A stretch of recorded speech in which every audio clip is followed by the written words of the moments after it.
Guys, welcome back. Today I'm going to do the follow up issue of Perfect 10 number 1, Perfect 10 number 2 by Genuine Comics. It's made by creator and writer Dave Brink, pencils and inks Paul Rodriguez, colors Daniel Rodriguez, lettering Joel Saavedra, if I'm saying that correctly, and cover art, cover A, Paul Rodriguez and Daniel Rodriguez. Oh, wait. What's this? Paul Rodriguez and King Bola, back cover, with special thanks to Soul Iron. Oh, that's great. Soul Iron is a great guy. He's from Germany, I think. He promotes a lot of stuff on live streams. He's a great guy. He's just a great guy. He's a fun guy. I know him personally, somewhat, but we talk a lot. He's a great guy. So, what is this all about? Oh, wait. Before I go, I complained a lot about the cover on the first issue. I didn't like, static poses. I'm not a fan of that. This is exactly the opposite. It tells a story. We see who the villain is. We see the super villains attacking 10 and 10 is attacking them or defending herself. Looks great. And so, yeah, I like this kind of stuff. So we skip to Division M, and the Doctor was in the last issue hurt, and this hero called Panacea, if that's how you call it, is healing him. And to be honest, I'm going to say directly, I'm not a fan of this haircut. I just extremely hate this haircut. I mean, it reminds me, and I am associated with cancel culture and social justice warriors, although this book is not that. It's exactly the opposite of, cancel culture, social justice warriors, and etc.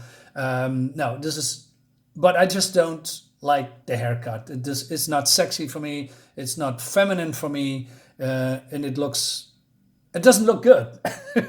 But hey, it's a design choice, and that's what it is, and I have to respect that, and that's what I'm gonna do. But I'm just, my personal opinion, I just don't like that. So Chen wants to introduce herself, and he said, "Hey, thank you for curing the dog," and then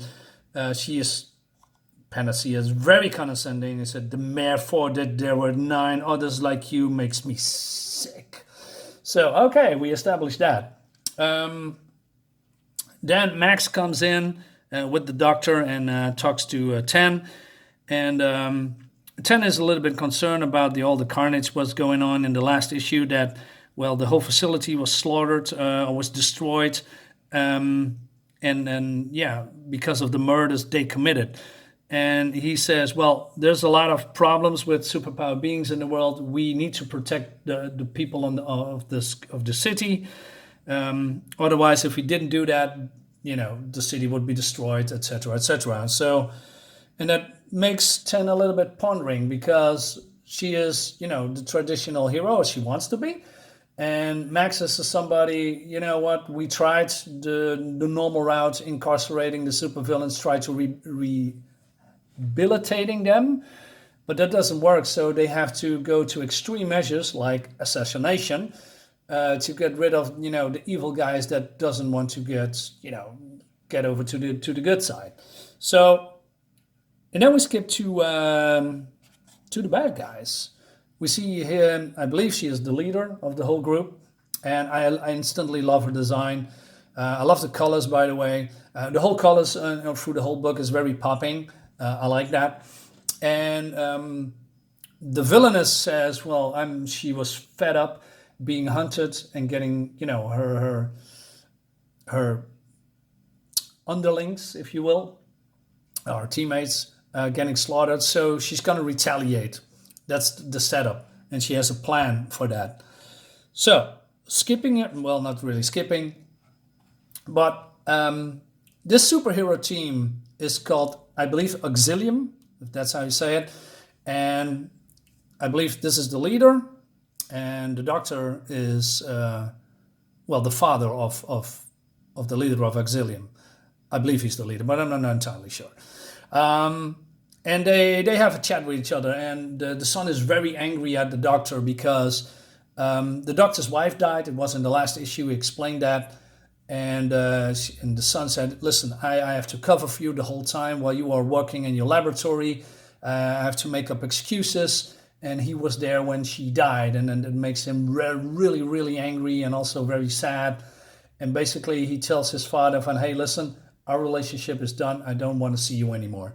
So yeah, there's a little bit story that is interesting. So I hope that's gonna get resolved. I think it does, but we'll see. But yeah, there are some seeds planting there, and I like that. So gonna skip a few. Well, let's say 10 is basically saying that she is being fed up being used as an assassin. She wants to be the good guy, and she doesn't want to be controlled anymore. And she wants that the people in the city see her as a friend and not as a threat or a villain. But at the same time, the villains are teleporting in the street and starting to kill people, because they're gonna make a statement here. And well, they are being seen by Division M, and the Division M sends a team of, they spring into action. But Chan wants to jump in as well, and Max says, no, you are beaten up by the last battle. You should stay here. We have this covered. But Chan has none of that and said, listen, I'm going to help, and there's nothing you can do about it. People are dying. And then Max says, okay, well, give her some equipment and a vehicle, like this motorcycle. And then, you see here, Chan is going to the bad guys. And then Max, Division M, is getting infiltrated. And this woman's called Calamity. And she says, hey, we're gonna wreak some havoc on the streets. We're gonna keep killing people, and there's nothing you can do about it unless you give us 10. And if you give us 10, we're gonna stop, killing people, and then we are, how do you say? We are square or something like that. And Max is pondering, and he says, fine. And to the big shock of the doctor, he said, what the hell are you doing? So, okay, that's cool. So, Chen is approaching. She is arriving on the scene, and she's kicking ass, but also getting her ass kicked at the same time. The action looks freaking fantastic. There's a lot of, just like in last issue, fast-paced action, very kinetic, very visceral, different angles, different panels. I like that. It changes things up. It's not standard flat angles. It's just from all sides, from the top, from the side, from the front. I like that. And I also love the chaos and the mayhem they are doing. But, there's too many of the villains. And Doctor wants to send help. And Max, let's say the motherboard, I believe she's an AI entity, living entity maybe, or just an AI entity. Let's say there's a lot of people in here. I don't know exactly what their purpose is, and that is also a little bit of my critique, because I love the action. It's very fast-paced. It's balls to the walls. I like that. But at the same time, there's a lot of people in this comic, and let's say here also the villains. They are beating up 10, and then the superheroes of Division M arrives, and it has a beautiful splash page, and these are the safeguards, and we see all these heroes jumping out of the ship and going up against the villains, and it looks really, really cool. But then can I show this? I'm gonna show this one. So it seems that this woman is some kind of a chameleon, can copy powers. She wants to run away.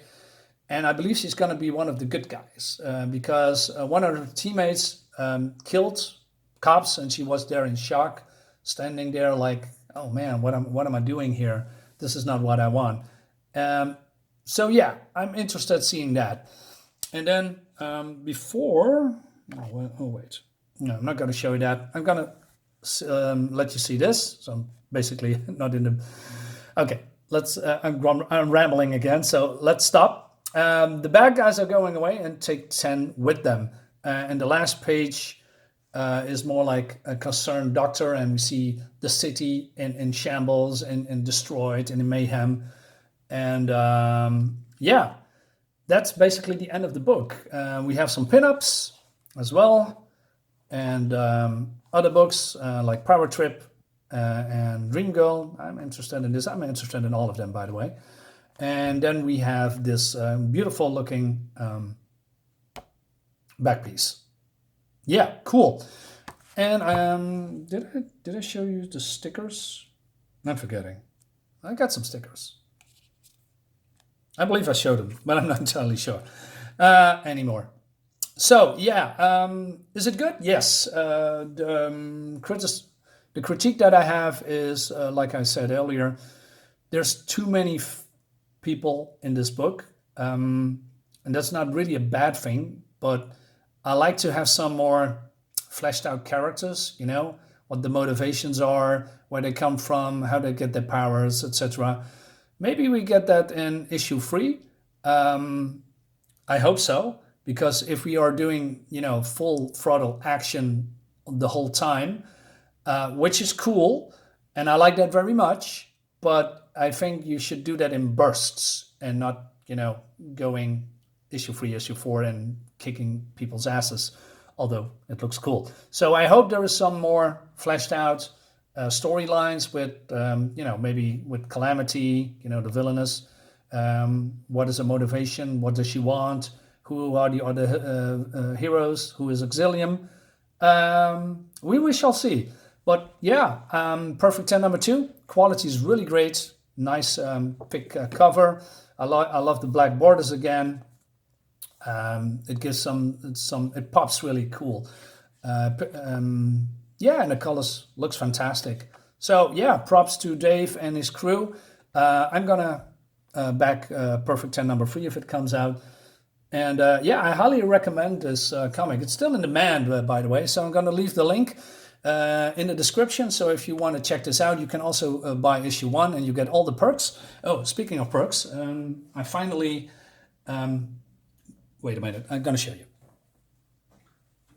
So this thing was in the package, and I didn't know how to open it. So basically, it's some kind of a standee. So, and it's pretty big. Look at this, man. It's also as big as the comic, and it's from cardboard.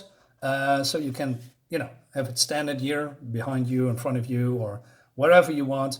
It's a very cool addition. I showed this in the last issue, so I'm not gonna talk much about it. But hey, I got it working. Okay, guys, that's my video. Hope you like it. Please give me a thumbs up and subscribe to my channel. Hit the bell for notifications. Like the video, share the video, and I see you next time.